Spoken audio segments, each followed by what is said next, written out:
پھر وہ دیوانہ وار کلہاڑی گھماتا گیا۔ اسے یہ احساس بھی نہیں تھا کہ کافی آواز ہو رہی ہے، باہر کسی کو گڑبڑ کا احساس بھی ہو سکتا ہے۔ یہ اس کا آخری کام تھا اور اب اسے کسی بھی بات کی پرواہ نہیں تھی۔ وہ تو بس اس بت کو زمیں بوس کرنا چاہتا تھا۔ وہ پوری قوت سے کلہاڑی گھما رہا تھا، گھمائے جا رہا تھا۔ اس کا جسم پسینے میں نہا گیا، وہ ہانپنے لگا، اس کے بازو دکھ رہے تھے۔ اس نے ہاتھ روکا اور بت کو غور سے دیکھا۔ بت کی گردن پر جہاں وہ وار کر رہا تھا بس ہلکا سا نشان تھا۔ ایسا لگتا تھا وہ بت کسی چٹان سے تراشا گیا ہے اور بعد میں اس پر پینٹ کر دیا گیا ہے۔ اوتار سنگھ ہاتھ روک کر سوچنے لگا۔ جو کلہاڑی اس کے پاس تھی اس کی دھار بہت تیز تھی اور پتھر بھی ایسے نہیں ہوتے کہ ٹوٹ ہی نہ سکیں، دھاتیں بھی کٹ جاتی ہیں۔ پتھر کی تو بساط ہی کیا، پھر یہ کیا بات ہے کہ بت نہیں ٹوٹ رہا۔ اچانک اس کے دل میں خیال آیا کہ اسے اللہ سے مدد مانگنی چاہیے۔ اس نے دل میں دعا کی اللہ سے، اے اللہ میری مدد فرما۔ پھر اسے کچھ اور خیال آیا۔ اس نے کلہاڑی ہاتھ میں لی اور بلند آواز میں لا الہ الا اللہ محمد الرسول اللہ کہتے ہوئے کلہاڑی کا وار کیا۔ جو کچھ ہوا اس کے نتیجے میں خود کو سنبھال نہیں سکا۔ اس کا جسم غیر متوازن ہوا اور وہ گر پڑا۔ وجہ یہ تھی کہ کلہاڑی نے بت کی گردن کو ایسے کاٹ دیا تھا جیسے چھری مکھن کو کاٹ ڈالتی ہے۔ بت کا سر بہت بھاری تھا، پرشور آواز میں دھڑ سے فرش پر گرا۔ اس آواز نے زمین پر گرے ہوئے اوتار سنگھ کو دہلا دیا۔ چند لمحے وہ ساکت و صامت زمین پر پڑا رہا۔ وہ دیکھنا چاہتا تھا کہ جو شور ہوا ہے اس کا رد عمل ظاہر ہوتا ہے یا نہیں، لیکن اندر باہر ہر طرف سناٹا تھا۔ بت کا سر فرش پر گرنے کی باز گشت بھی دم توڑ چکی تھی۔ بالآخر وہ اٹھا۔ اس نے سرکٹے بت کو دیکھا۔ اسے حیرت تھی، بت پر جو ناکام وار اس نے پہلے کیے تھے وہ اس آخری وار سے زیادہ کاری اور طاقتور تھے۔ اس بار تو اس کے بازوؤں میں پہلی جیسی طاقت بھی نہیں تھی۔ اس کے باوجود اس وار نے کام کر دکھایا۔ تو یہ اس کی دعا کا نتیجہ تھا یا کلمہ طیبہ کی طاقت؟ اوتار سنگھ نے ادھر ادھر سے کچھ سن کر حاصل کیا تھا، مگر وہ یقینی طور پر کچھ نہیں جانتا تھا۔ اللہ پر وہ یقین رکھتا تھا لیکن اس نے باقاعدہ اسلام تو قبول نہیں کیا تھا۔ کلمہ طیبہ کو وہ بجا طور پر پاکی کا ضامن سمجھتا تھا، لیکن اسے یہ معلوم نہیں تھا کہ یہ وہ کلمہ حق ہے جو باطل کی بڑی سے بڑی قوت کو لمحوں میں پاش پاش کر دیتا ہے۔ اسے اس کلمے کی باطل شکنی کی قوت کا ادراک نہیں تھا۔ وہ کلمہ طیبہ پڑھ کر بڑے بت پر وار کرتا رہا اور بت کے ٹکڑے اڑاتا رہا، یہاں تک کہ بت زمین بوس ہو گیا۔ وہ مزید وار کر کے اسے ناقابل شناخت بنانے کی کوشش کرتا رہا اور بالآخر کامیاب ہو گیا۔ اب مندر ایک ایسی تباہی کا منظر پیش کر رہا تھا جو دیکھنے والوں کو ناقابل یقین لگتی۔ اوتار سنگھ کے بازو شل ہو چکے تھے، وہ ہانپ رہا تھا لیکن خوش اور مطمئن تھا۔ اس نے اللہ کو خوش کرنے کے لیے ایک کام کیا تھا اور اسے یقین تھا اللہ اس سے خوش ہے۔ اس کی دلیل یہ تھی کہ بڑا بت اس سے نہیں ٹوٹ رہا تھا، وہ اللہ کی تائید اور مدد ہی کے نتیجے میں ٹوٹا تھا۔ چند لمحے وہ وہاں بیٹھ کر سانس درست کرتا رہا۔ دل تو چاہتا تھا وہیں لیٹ کر سو جائے، لیکن وہ جانتا تھا اسے فوراً یہاں سے نکلنا ہے۔ ہوٹل جا کر وہ آرام کر سکتا ہے، لیکن وہ بھی تھوڑی دیر، کیونکہ اسے صبح 6 بجے آگرہ جانے والی گاڑی پکڑنی ہے۔ اس نے کلہاڑی اور ہتھوڑا اپنے کپڑوں میں چھپایا، مندر کے اندرونی حصے میں چلا آیا۔ وہاں بھی سناٹے کا راج تھا۔ وہ پجاری کے کمرے میں گیا، وہاں سب لوگ ویسے ہی پڑے تھے جیسا وہ انہیں چھوڑ کر گیا تھا۔ وہ گلی میں کھلنے والے دروازے کو کھول کر باہر نکل آیا۔ باہر نکل کر اس نے دروازے کو بھیڑ دیا، پھر وہ گلی سے نکل کر سڑک پر آ گیا۔ سڑک بالکل سنسان تھی، انسان تو درکنار، اسے راستے میں کوئی کتا بھی نظر نہیں آیا۔ وہ ہوٹل کی طرف بڑھتا رہا۔ ہوٹل پہنچ کر وہ نہایا، پھر اس نے 5 بجے کا الارم لگایا اور سو گیا۔ وہ ایسی رات تھی کہ ٹھاکر پرتاپ سنگھ کو نیند نہیں آ رہی تھی۔ مولوی صاحب کے کمرے سے آنے کے بعد اس نے ڈائری اٹھائی اور اس میں لکھنا شروع کر دیا۔ نیند نہ آنے کی وجہ کوئی پریشانی نہیں تھی، بلکہ آج تو وہ بے انتہا خوش تھا، اتنا خوش جتنا وہ صرف اوتار سنگھ کی پیدائش پر ہوا تھا۔ پہلی بار اسے معلوم ہوا تھا کہ خوشی نیند بھی اڑا دیتی ہے۔ اس نے ڈائری بند کر کے رکھی، لائٹ آف کی، بستر پر دراز ہو گیا، لیکن آنکھوں میں نیند کا نام و نشان بھی نہیں تھا۔ اس نے اوتار سنگھ کا تکیہ اٹھا لیا اور اسے سینے سے لگا لیا۔ وہ تکیہ سینے سے لگتے ہی اسے نیند آ جاتی تھی، مگر اس رات ایسا نہیں ہوا۔ یہ الگ بات کہ وہ اوتار سنگھ ہی کے بارے میں سوچ رہا تھا۔ اس کا انتظار ختم ہونے والا تھا۔ اوتار سنگھ کو آج آنا تھا، اور جب وہ آئے گا تو وہ اس سے اہم بات کرے گا۔ اس خیال سے اس کا دل غیر معمولی رفتار سے دھڑکنے لگا، دماغ میں اندیشے سرسرانے لگے۔ وہ کسی بھی طرح یہ اندازہ نہیں لگا سکتا تھا کہ اس کی بات سن کر اوتار سنگھ کا رد عمل کیا ہوگا۔ کیا وہ بغاوت پر آمادہ ہو جائے گا؟ کیا وہ اسے چھوڑ دے گا؟ کیا وہ اس بڑھاپے میں منتوں مرادوں والے اکلوتے بیٹے سے محروم ہو جائے گا؟ یہ سوالات اسے پریشان کر رہے تھے، لیکن ایک خیال بے حد خوش آئند تھا۔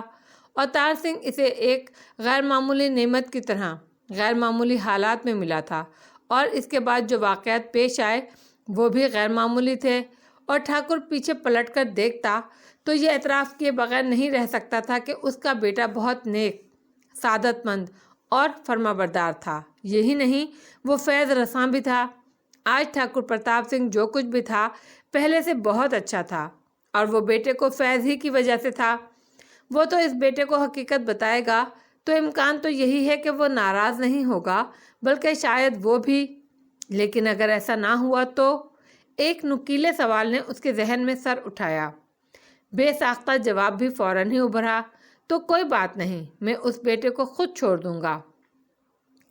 اس بیٹے کو جو میرے لیے وجہ زندگی ہے، اور جب اس کو چھوڑوں گا تو سانس لینے کے سوا سبھی کچھ چھوڑ دوں گا۔ میں نکل جاؤں گا کسی لمبے سفر پر، اور کہیں نہیں رکوں گا، کبھی نہیں رکوں گا۔ پریشان ہونے کی کوئی ضرورت نہیں، اس نے خود سے کہا۔ اللہ مالک ہے، جو وہ چاہے گا وہی ہوگا، پھر پرواہ کیا کرنی۔ اور اس خیال سے اس کا دل مطمئن بھی ہو گیا۔ اس نے گھڑی دیکھی، 5 بج رہے تھے۔ وہ اٹھ بیٹھا۔ اب سونے کا وقت تو نہیں رہا، اب تو اسے اٹھنا تھا اور ایک بہت اہم کام کرنا تھا۔ اس کام کے بارے میں سوچتے ہوئے اس کا دل خوشی سے بھر گیا۔ وہ اٹھا اور کمرے سے نکل آیا۔ الارم کی آواز پہلے تو اسے خواب کا ہی حصہ لگی، لیکن انمل اور بے جوڑ حصہ۔ اس نے بے چینی سے کروٹ بدلی اور اس وقت اس کی آنکھ کھل گئی۔ چند لمحے تو اس کی سمجھ میں کچھ نہیں آیا۔ خواب کا تاثر اتنا گہرا تھا، اسے نکلنے ہی نہیں دے رہا تھا۔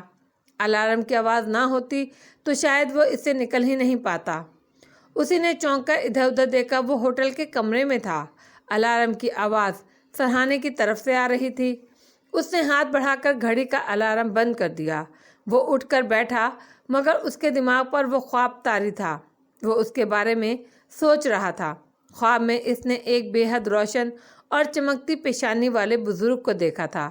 وہ ایک صحرا میں کھڑا تھا، تحت نگاہ ریت کے سوا کچھ بھی نہیں تھا، نہ کوئی راستہ، نہ کسی راستے کا نشان، اور پیاس ایسی کہ زبان میں کانٹے پڑ رہے تھے۔ وہ پریشان ادھر ادھر دیکھ رہا تھا کہ کچھ فاصلے پر وہ بزرگ اسے نظر آئے۔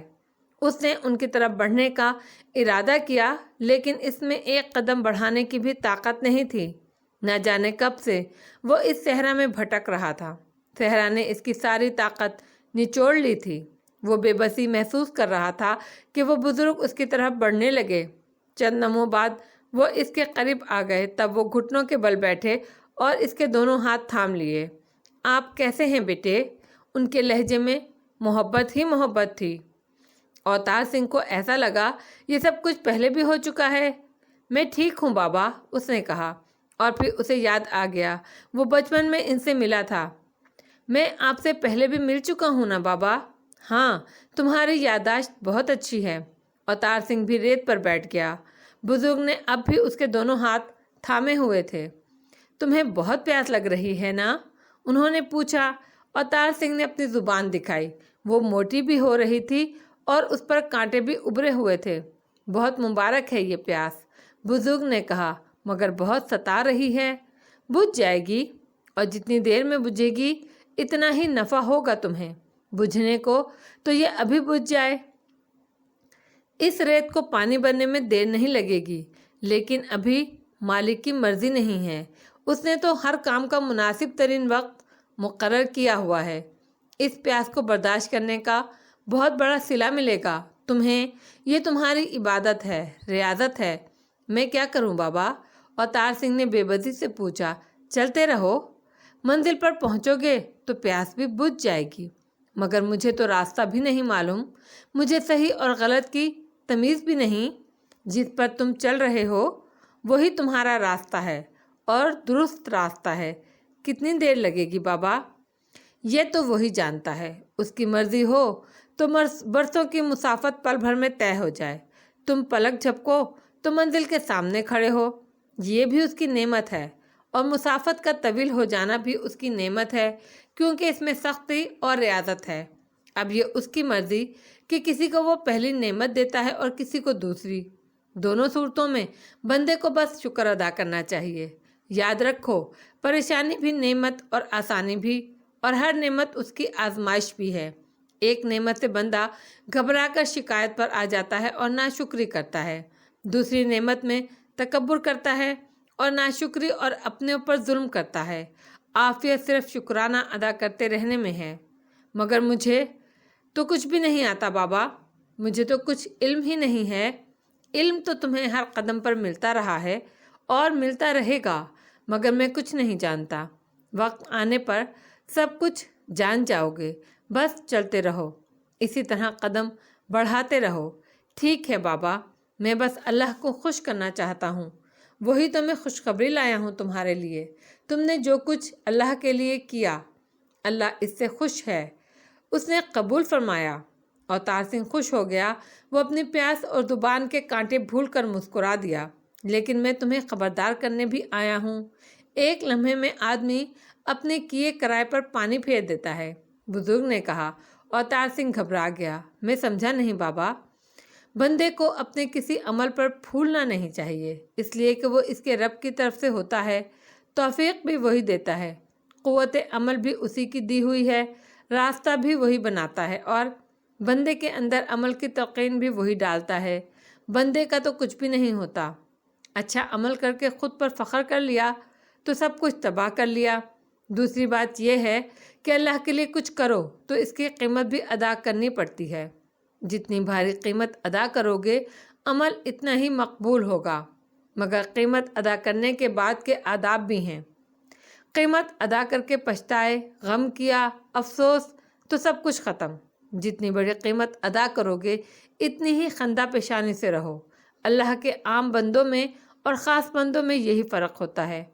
میں اب بھی نہیں سمجھا بابا۔ ابھی کیسے سمجھ سکتے ہو؟ وقت آئے تو میری یہ بات یاد رکھنا۔ میں نے تمہیں بتایا ہے کہ تم نے جو کچھ کیا ہے وہ اللہ نے قبول فرمایا، اس کا بہت بڑا صلہ ملے گا، لیکن اس کی بہت بھاری قیمت بھی ادا کرنی ہوگی۔ وہی تمہاری آزمائش ہوگی اور اس میں اللہ ہی تمہاری مدد کرے گا۔ یہ کہہ کر بزرگ نے اس کے دونوں ہاتھوں کو چھوا اور آنکھوں سے لگایا۔ وہی وہ وقت تھا جب الارم کی آواز اس کی سماعت میں پڑی۔ اوتار سنگھ خوش ہو گیا۔ اے اللہ، آپ کا شکر ہے، میں نے آپ کو خوش کرنے کے لیے کرنا چاہا کچھ، آپ نے مجھے راستہ دکھایا اور کرنے کا موقع دیا۔ میں آپ کا شکر ادا کرتا ہوں۔ بے شک سب کچھ آپ کی طرف سے ہے۔ وہ چونکا، اسے یاد آیا کہ اسے تو آگرہ جانا ہے۔ وہ تازہ دم اور خوش و خرم تھا۔ وہ اٹھا اور اس نے سفر کی تیاری شروع کر دی۔ صبح 6 بجے وہ آگرہ جانے والی گاڑی میں بیٹھا تھا۔ سورج سنگھ کے لیے وہ سونے کی رات نہیں تھی۔ وہ یہ بات نہیں کہ اس نے سونے کی کوشش نہ کی ہو، کیونکہ جاگنے کا کچھ حاصل نہیں تھا، لیکن نیند آ ہی نہیں رہی تھی۔ 4 بجے کے قریب اس نے سونے کا ارادہ ختم کر دیا۔ اس نے سوچا تھا صبح 7 بجے وہ رگھوبیر کے پاس جائے گا، لیکن 5 بجے تو وہ سو گیا۔ آنکھ کھلی تو 10 بجے تھے۔ دن چڑھ گیا تھا۔ اس نے منہ ہاتھ دھویا، دانت صاف کیے، ناشتہ کیے بغیر ہی گھر سے نکل آیا۔ وہ رگھوبیر کے گھر پہنچا تو رگھوبیر نے اسے تمسخرانہ نظروں سے دیکھا۔ میں تو سمجھ رہا تھا کہ تو سویرے ہی آن دھمکے گا، مگر تو نے اتنی دیر کر دی ہے، لگتا ہے نشہ اتر گیا تیرا۔ مجھے نشہ تھا ہی نہیں، بس صبح ہوتے ہی نیند آ گئی تھی۔ تجھے رات کی بات یاد ہے کہ تو رات کو میرے پاس آیا تھا؟ کہہ تو رہا ہوں میں نشے میں نہیں تھا، مجھے سب یاد ہے، سورج نے جھنجھلا کر کہا۔ یہ بھی یاد ہے کہ تو نے مجھ سے کیا بات کہی تھی؟ ہاں ہاں یاد ہے، وہ لڑکا اوتار سنگھ یہاں آیا ہوا ہے، چل پھر راجو اور گوپال کے ساتھ چلتے ہیں۔ وہ دونوں راجو کے گھر جانے کے ارادے سے نکل آئے، لیکن آدھے راستے میں ہی راجو انہیں مل گیا۔ وہ اکیلا نہیں تھا، اس کے ساتھ گوپال، کرتارا اور جسونت بھی تھے۔ کہاں چل دیے تم دونوں؟ کرتارے نے ان سے پوچھا۔ تم لوگوں سے ہی ملنے کے لیے نکلے تھے، رگھوبیر نے کہا۔ کرتارے نے بہت غور سے انہیں دیکھا۔ کیا بات ہے؟ خیر تو ہے؟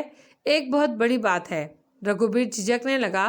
کچھ بول تو صحیح، مگر رگھوبیر ہچکچا رہا تھا۔ کرتارے کے اصرار پر اس نے مدافعانہ لہجے میں کہا، یہ سورج کہتا ہے کہ اس نے رات اس لڑکے اوتار سنگھ کو دیکھا ہے، تو پھر یہ رات نشے میں تھا، ہم ساتھ ہی بیٹھے پی رہے تھے، اسے چڑھنے لگی تو یہ کہہ کر اٹھ گیا کہ وہ اوتار سنگھ کو تلاش کرے گا۔ شراب چڑھتی ہے تو یہ ہمیشہ یہی کرتا ہے۔ پھر آدھی رات کو یہ میرے گھر آیا اور کہنے لگا اس نے اسے بڑے مندر میں جاتے دیکھا ہے۔ کرتارا ہنسنے لگا، مگر جسونت بہت سنجیدہ نظر آ رہا تھا۔ تو اب تو اتر گیا ہوگا نشہ؟ کرتارے نے پوچھا۔ نہیں یارو، یہ کہتا ہے وہ سچ مچ وہی تھا۔ تو پھر؟ اس بار کرتارے کا لہجہ کڑک تھا۔ رگھوبیر کے بولنے سے پہلے ہی سورج بول اٹھا۔ پھر یہ کہ ہمارے لیے یہ بدلہ لینے کا بہت اچھا موقع ہے۔